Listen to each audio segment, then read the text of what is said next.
راست فرموده و واقعیت فرموده. شیخ محمد ابن عبدالوهاب رحمه الله در کتاب کشف الشبهات خود که شرک مشرکین زمان ما خیلی اغلظ و شدید است از شرک مشرکین زمان رسول الله صلی الله علیه و سلم، از شرک زمان جاهلیت. چرا؟ مشرکین او وقت در شدائد و تکالیف معبودایشان فراموش میکردن، به یک الله واس میدادن، یک الله را. لیکن مشرکین زمان ما هر قدر سختی که سرش میآید به کی آواز میده؟ به پیر خود آواز میده، به زیارت ها آواز میده. دوم وجه برای اغلظ بودن و شدید بودن ای است، مشرکین زمان سابق یا ملک معبود گرفته یا پیغمبر معبود گرفته یا ولی را بندگان نیک بودن، یا است که سنگ و چوب عاجزه که وام تابع الله است. سنگ و چوب هیچ نافرمانی الله را نمیکنه، برای کدام وظیفه که پیدا کرده همون وظیفه را انجام میده. اما مشرکین زمان ما میگه فاسق ترین مخلوق میگیره برای خود معبود مقرر کرد. کی هستی؟ قبر کی است که حاجت روا شده مردم طواف میکنه؟ این دولکی باباست، دول میزن.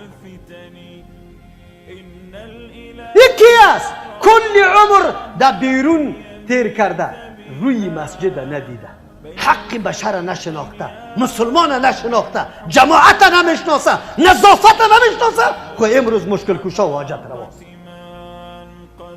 واقعیت گفته یا نگفته؟ واقعیت گفته. اگر به پیر کسی تو دشنام بودی یقین به الله که همونجا نکشت اگر بمانه. لیکن احکام الله زیر پا میشه، توهین میشه، تحقیر میشه، محکمل، هیچ غیرت بالا نمیشه. اگر تو گفتی که فلانی زیارت چیزی نمیتونه برات میگه اینطور نگو، اینطور نگو، میگه وی وی وی ما میرم از اینجا که مقتی تو خراب نشم. ترس سر اعضایش بالا میشه، میبینی که در حالت فرار است. لیکن قرآن کریم که کفار زیر لغت میکنه، به رسول الله توهین میکنه، کاریکاتوریش میکشه. غیرت داره، غیرت بالا شده. چطور آواز آدم بلند نشود، قهر آدم نبیاید؟ لقمان حکیم میگه که شرک این ظلم عظیم است. چرا ظلم عظیم است؟ در برابر الله ظلم کرد سعی که تو مخلوق عاجز با الله برابر میکنی، صفات الله را به مخلوق ثابت میکنی. ظلم با خود کرده. الله تو را کدام مخلوق پیدا کرده انسان میفهمی؟ یک دفعه خودت درک کن، یک دفعه خودت بشناس. تو کدام انسان هستی؟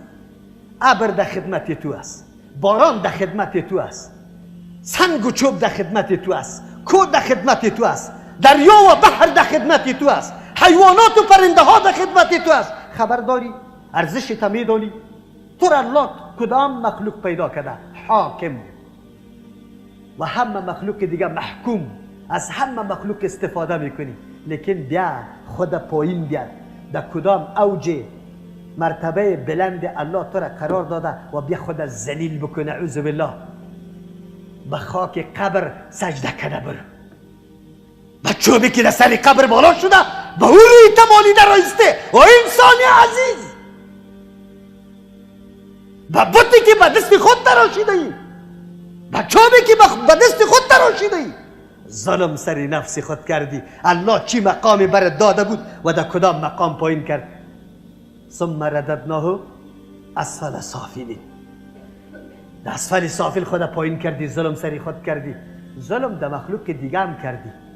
تو واری لنگی سفیده که سجده به پیرت میکنی، به صدها و هزارها مردم بیچاره دیگه هم فریب خوردن، رای تو را تعقیب کرده، رایسته دعوت دادی به شرک، مردم تباه کردی، ظلم به مردم هم کردی.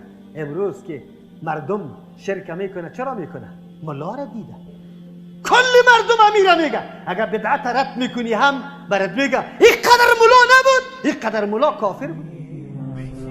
به اغتنيت فهو لي غنى وحسبي وكفى يا أيها البرق الذي من حيه قد رفرف. أظهرت من وجد الذي في مهجتي قد اختفى. ذكرتني عهدا مضى وطيب عيش سالفا.